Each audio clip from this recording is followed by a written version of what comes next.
Hello दोस्तों, नमस्कार। आपका हमारे YouTube channel basic board classes में स्वागत है। हम लोग आज सामाजिक विज्ञान 10वीं का जो है उसका शॉर्ट रिवीजन करेंगे। इसमें हम लोग पिछले 3 कक्षाओं में इतिहास के और उसके बारे में पढ़ लिया। आज हम लोग भूगोल जो कि इकाई 2 के में दिया है, भूगोल में समकालीन भारत पढ़ेंगे। उसमें पहला हमारा यूनिट है कि संसाधन और विकास। ठीक है, आज इसको हम लोग देखेंगे। चलिए देखते हैं इसका थ्योरी पार्ट।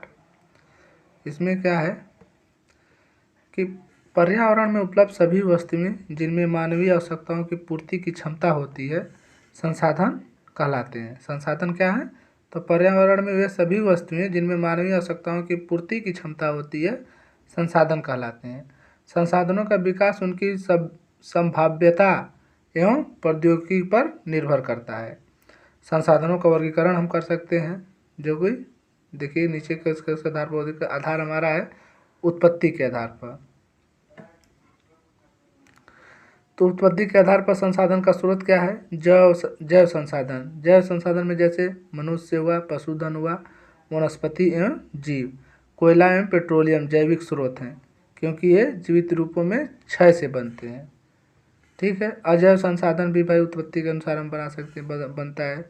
ये संसाधन निर्जीव वस्तुओं में बनते हैं, जैसे मृदा हुआ, धातुएं हुई और चट्टानें। अगला हमारा आधार क्या है? समाप्यता के आधार पर। नवीकरणीय संसाधन जिन्हें पुनः उत्पादन या प्राप्त किया जा सकता है वे नवीकरणीय संसाधन कहलाते हैं, जैसे सौर, पवन, ज्वारीय ऊर्जा या जल ऊर्जा। पवन व वन्य जीव आदि इनके 2 उपवर्ग होते हैं, सतत संसाधन और जैविक संसाधन। अनवीकरणीय संसाधन जिन्हें एक बार प्रयोग करने के पश्चात पुनः प्राप्त नहीं किया जा सकता है वे अनवीकरणीय संसाधन कहलाते हैं, जैसे खनिज हुआ, जीवाश्म ईंधन हुआ, लौह अयस्क हुआ। इनके भी 2 उपवर्ग होते हैं, चक्रीय और अचक्रीय। अगला हमारा क्या है आधार? स्वामित्व के आधार पर। स्वामित्व के आधार पर भी होता है भाई, जैसे व्यक्तिगत में होता है बागान, चारागाह, भूमि, तालाब या कुएं। सामुदायिक संसाधन में होता है गांव का चारण भूमि, तालाब, शमशान भूमि तथा शहरों के सार्वजनिक पार्क, खेल के मैदान। राष्ट्रीय संसाधन जैसे खनिज संसाधन, वन एवं वन्यजीव, जल तथा राजनीतिक सीमा के अंदर संपूर्ण भूमि। अंतर्राष्ट्रीय संसाधन भी होते हैं भाई स्वामित्व, जैसे तटरेखा से 200 किलोमीटर की दूरी के बाद खुले महासागरीय संसाधन आदि। अगला हमारा विकास के स्तर पर। विकास के आधार पर क्या देख लेते हैं कि संभावित संसाधन। संभावित संसाधन में जैसे गुजरात और राजस्थान में पवन और सौर ऊर्जा उत्पादन की अपार संभावनाएं हैं, परंतु इनका उचित विकास नहीं हुआ है।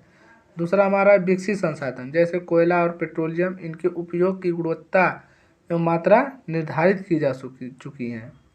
भंडारण, जैसे जल 2 ज्वलनशील गैसों हाइड्रोजन और ऑक्सीजन का यौगिक है तथा यह ऊर्जा का स्रोत बन सकता है, परंतु इस उद्देश्य से इसका प्रयोग करने के लिए हमारे पास आवश्यक तकनीकी ज्ञान नहीं है। और चौथा हमारा है संचित कोष, जैसे नदियों के जल को विद्युत पैदा करने में प्रयुक्त किया जा सकता है। संसाधनों का विकास। भाई संसाधनों का विकास कैसे करेंगे, कैसे हुआ? संसाधन प्रकृति की देन है, किंतु इसके अंधाधुंध उपयोग से अनेक समस्याएं उत्पन्न होती हैं, जैसे वैश्विक तापन, ओजोन परत का ह्रास, पर्यावरण प्रदूषण व भू निम्नीकरण आदि। असमान संसाधन वितरण, जिससे समाज संसाधन संपन्न और संसाधन विहीन में बंट जाता है। सतत पोषणीय विकास, इससे तात्पर्य है संसाधनों का इस प्रकार उपयोग करना जिससे वर्तमान आवश्यकताओं की पूर्ति के साथ आने वाली पीढ़ियों को भी लाभ पहुँचे, साथ ही पर्यावरण को क्षति भी न पहुँचे।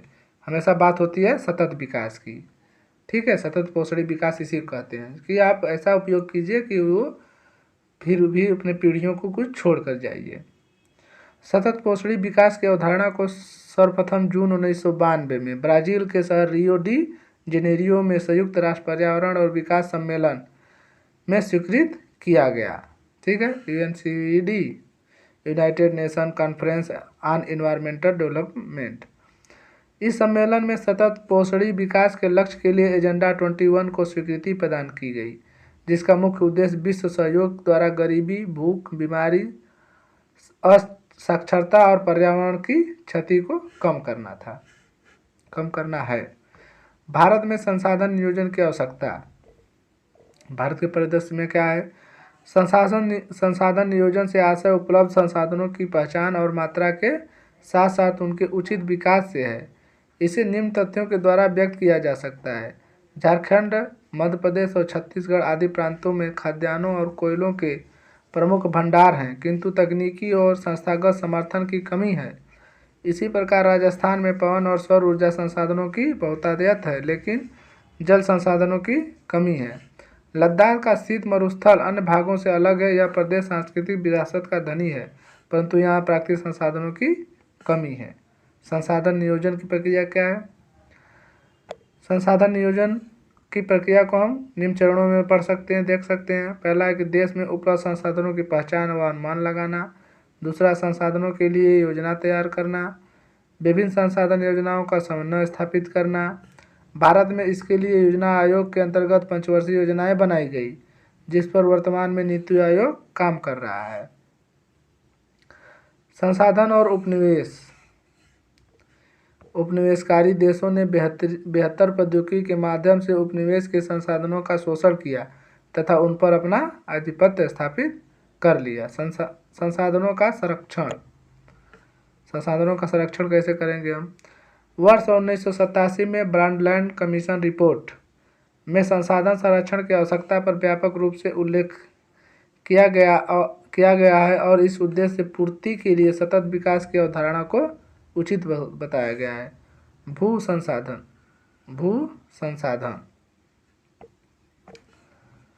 भूमि एक महत्वपूर्ण प्राकृतिक संसाधन है। भारत के भौगोलिक क्षेत्र में 43% भू क्षेत्र मैदानी है, 27% भू क्षेत्र पर पठार है और 30% भू क्षेत्र पर पर्वत है। भूमि की विशेषताएं भी होती हैं भाई, कैसा भूमि है। भूमि की प्रमुख विशेषताएं निम्नलिखित हैं। पहला हमारा सीमित क्षेत्र है, प्रकृति की निःशुल्क देन, अनासवान, अचल तथा गतिहीन, स्वरूप एवं गुणों में विविधता, बहु उपयोगिता। भारत में भूमि उपयोगिता के प्रतिरूप। भूमि उपयोग के प्रतिरूप निम्न कारण हैं, जैसे भौतिक कारण है जलवायु, मृदा, भू आकृति। मानवीय कारण है जनसंख्या, सांस्कृतिक कारक, प्रौद्योगिक क्षमता। भारत में भूमि उपयोग। भारत में कुल भूमि क्षेत्र 32.80 लाख वर्ग किलोमीटर है। इनमें से 93% भूमि का उपयोग किया जाता है। इस प्रकार भारत में भूमि का उपयोग निम्न तरह से होता है। कृषि योग्य भूमि के अंतर्गत देश में 57% भूमि आती है। वन भूमि के अंतर्गत लगभग 21% भूभाग आता है, जबकि राष्ट्रीय स्तर पर इसका लक्ष्य राष्ट्रीय वन नीति जो 1952 में लागू हुई 33% निर्धारित की गई है। पठारी व मैदानी भागों में यह 10% से कम है। ठीक है, हमें कितना वन रहना चाहिए? 33% भागों पर वन रहना चाहिए। कृषि के लिए अनुपलब्ध भूमि, इसके अंतर्गत निम्न भूमि का शामिल किया जाता है, जैसे चारागाह है, अस्थायी चारागाह, जैसे सबसे अधिक किसमें चारागाह है? हिमाचल प्रदेश में 23% भूमि पर। बंजर भूमि 24% है, परती भूमि 7% है। शुद्ध बोया गया क्षेत्र, इस भूमि पर फसलें उगाई तथा काटी जाती हैं, जो शुद्ध बोया गया क्षेत्र। उत्तराखंड प्रांत में सीढ़ीदार खेती की जाती है। भूमि संसाधन का महत्व क्या है? देखिए, महत्व व्यक्त करने के लिए क्या होना चाहिए? मनुष्य के जीवन का आधार, आर्थिक विकास का आधार, प्राथमिक उद्योगों का विकास, व्यापार का आधार, शक्ति संसाधन, परिवहन तथा संचार के संसाधनों का विकास, रोजगार का आधार। लगभग 55% जनसंख्या कृषि पर भारत की निर्भर करती है। भूमि निम्नीकरण के कारण है, जो निम्नीकरण के कारण और क्षेत्र देखिए, खनन और उत्खनन। झारखंड हुआ, छत्तीसगढ़ हुआ, मध्य प्रदेश हुआ, उड़ीसा हुआ, यहाँ हमें क्या मिलता है? तत्वों की ज़्यादा मात्रा में, खनिज पदार्थों की ज़्यादा मात्रा मिलती है, यहाँ खनन चलता रहता है। अति पशुचारण, पंजाब हुआ, हरियाणा हुआ और पश्चिमी उत्तर प्रदेश में पशु अधिक पाले जाते हैं, इसलिए यहाँ अतिचारण हो जाता है। औद्योगिकरण, गुजरात हुआ, राजस्थान, महाराष्ट्र, मध्य प्रदेश और उत्तरी भारत के पहाड़ी राज्यों में हमें फैक्ट्रियाँ ज़्यादा मिलती हैं, तो वहाँ क्या होता है? औद्योगिकरण बढ़ रहा है। औद्योगिकरण के कारण मृदा में जल संपूर्ण भारत में व्याप्त संवहन हो जाता है। ठीक है। औद्योगिक कारण मृदा में जल संवहन हो जाता है संपूर्ण भारत में। ठीक है। अगला हमारा उल्लेखनीय है कि भारत में लगभग 13 करोड़ हेक्टेयर भूमि निम्नलिखित है, जिसमें 28% वन, 56% जल, 10% वायु, 6% क्षेत्र लवणीय व क्षारीय निक्षेपों से प्रभावित है। भूमि संक्षारण के उपाय। भूमि निम्नीकरण की समस्याओं को सुलझाने के लिए कई उपाय किए गए हैं, जिनका विवरण निम्नलिखित है। पहला है कि वनारोपण और चारागाहों का उचित प्रबंधन, पेड़ों की रक्षा, मेखला और पशुचारण पर नियंत्रण, रेतीली टीलों को कांटेदार झाड़ियों लगाकर स्थिर बनाने की प्रक्रिया, भूमि कटाव की रोकथाम, बंजर भूमि का उचित प्रबंधन, खनन नियंत्रण और औद्योगिक जल का परिष्करण करके जल और भूमि प्रदूषण को कम किया जा सकता है। भारत में भूमि सुधार।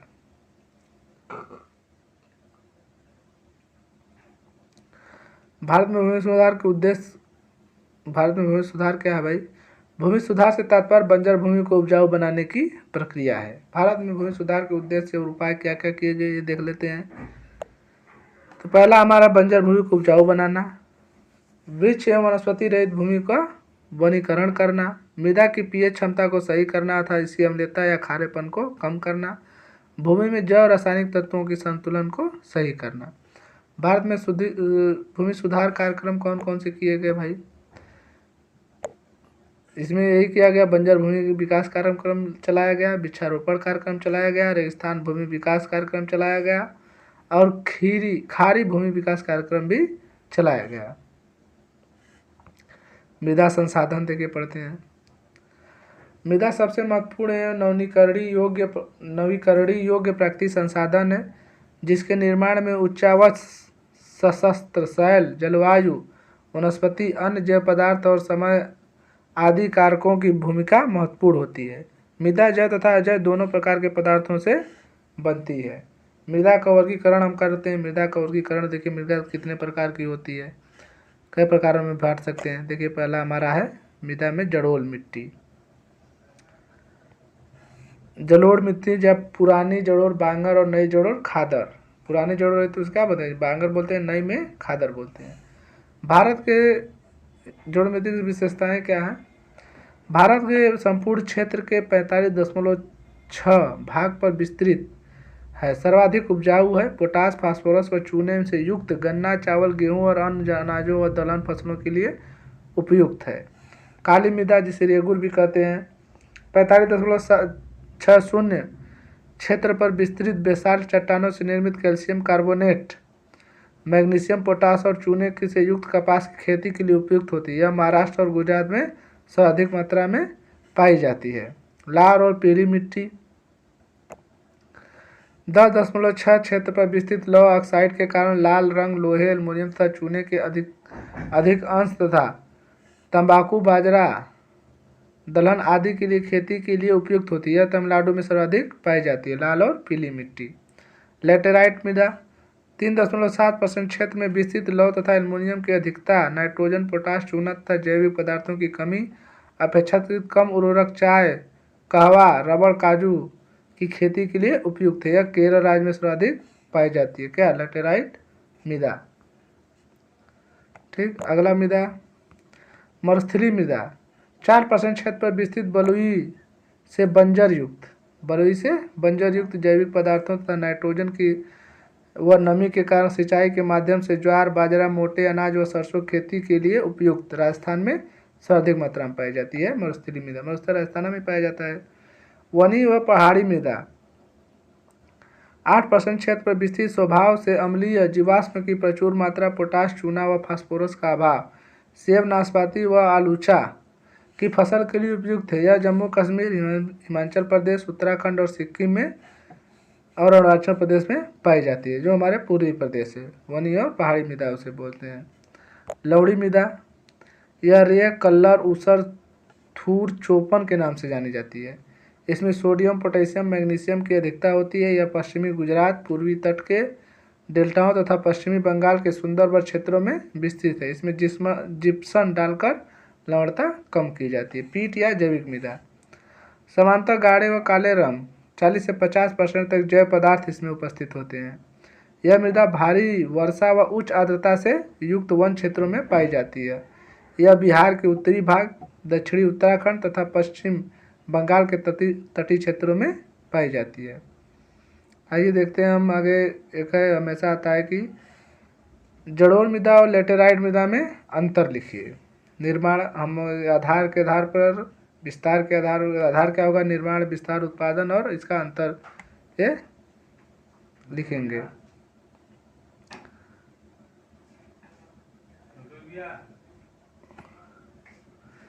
निर्माण के आधार पर जलोढ़ मृदा का निर्माण पर्वतीय क्षेत्रों की नदियों द्वारा बहाकर लाई गई कांफ मिट्टी से होता है, जबकि लेटेराइट इसका निर्माण भारी वर्षा से तीव्र निस्खलन शोधन के कारण होता है।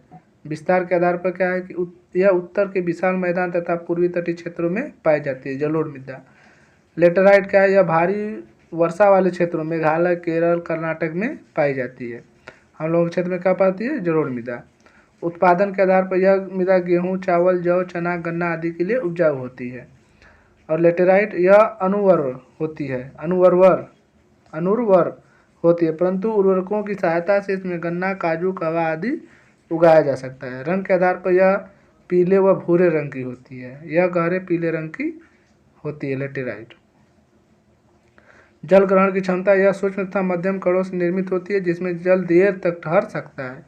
यह मोटे कणों, कंकड़ों, पत्थरों की अधिकता होती है जिसके कारण इसमें जल देर तक नहीं ठहरता। दूसरा हमारा है काली मृदा और लेटेराइट में अंतर बताइए। फिर वही काली मृदा और लेटेराइट में निर्माण के आधार पर इसका निर्माण ज्वालामुखी, काली मृदा का निर्माण ज्वालामुखी क्रियाओं से बनी लावाकृत शैलों के अपक्षय से होता है। लेटेराइट इसका निर्माण उष्णकटिबंधीय क्षेत्रों में तीव्र वर्षा द्वारा निस्खलन प्रक्रिया से होता है। दूसरा है खनिज। दूसरा हमारा खनिज के आधार पर, इस मिट्टी में लोहा, मैग्नीशियम, चूना, बक्साइट तथा जीवाश्म की मात्रा अधिक होती है। लेटेराइट में यह सिलिका तथा लवणीय कणों के युक्त होती है। फास्फोरस और पोटास कम मात्रा में पाए जाते हैं। रंग तथा प्रकृति के आधार पर यह गहरे काले रंग की होती है, वर्षा होने पर चिपचिपी हो जाती है तथा सूखने पर इसमें दरारें पड़ जाती हैं।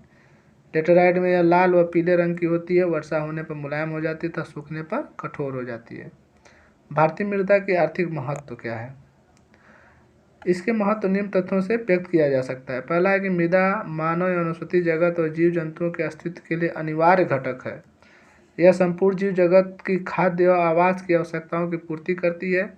विश्व की समस्त प्राचीन सभ्यताओं और उन्नतशील संस्कृतियाँ उन्हीं क्षेत्रों में अत्यधिक विकसित हुई हैं जहाँ की मृदा अत्यधिक उपजाऊ होती है। वर्तमान में मृदा की उर्वरता देश की आर्थिक विकास में महत्वपूर्ण भूमिका का निर्वहन कर रही है। मृदा अपरदन एवं संरक्षण, मृदा के कटाव और उसके बहाव की प्रक्रिया को मृदा अपरदन कहते हैं, सॉइल इरोजन। मृदा अपरदन के कारण क्या क्या हैं? पहला है प्रकृतिकरण, वायु अपरदन। वायु द्वारा मैदान या किसी ढलवा क्षेत्र में मृदा को उठा ले जाने की प्रक्रिया को वायु या पवन अपरदन कहा जाता है। पवन अपरदन से बचने के लिए निम्नलिखित कदम उठाए जाते हैं। पहला है पट्टी कृषि। बड़े खेतों को कई पट्टियों में बांट दिया जाता है और प्रत्येक पट्टी के बीच घास लगाने के लिए कुछ स्थान छोड़ दिया जाता है। यह हवा की शक्ति को कमजोर करता है। रक्षक मेखला, खेतों के चारों ओर पौधों की रक्षा मेखला या पट्टियां लगा दी जाती हैं जो हवा की गति को कम करने में प्रभावी होती हैं। अगला हम देखते हैं जल अपर्दन। बहते हुए जल के कारण जब मृदा ऊपरी परत बह जाता है तो इसे जल अपर्दन कहते हैं। इसके संचारण के निम्नलिखित कार्य किए जा सकते हैं संरक्षण के लिए। पहला कि सामुदायिक भागीदारी द्वारा बृहद पैमाने पर वृक्षारोपण करके इसे रोका जा सकता है, जिस प्रकार हरियाणा के पंचकुला जिले में किया गया। संवर्धित जल संभरण विकास के द्वारा, जैसा कि मध्य प्रदेश के झाबुआ जिले में किया गया, उदाहरण दे बताया गया आपको। अब तीसरा और महत्वपूर्ण कारण है मानवीय कारण। वनोन्मूलन, अति चराई और जल प्रणाली की कृषि वे मानवीय कारक हैं जो प्रकृति कारक को मृदा अपरदन के लिए जमीन प्रदान करते हैं। इससे बचाव के लिए हम क्या कर सकते हैं? समोच्च कृषि या सीढ़ीदार कृषि को बढ़ावा देते हैं। अति चराई के ऊपर रोक लगा सकते हैं, वनारोपण करके, संरचनात्मक बांध बनाकर। अब देखिए मृदा अपरदन की हानियाँ क्या होती हैं। बहुत हानियाँ भाई मृदा अपरदन के हैं।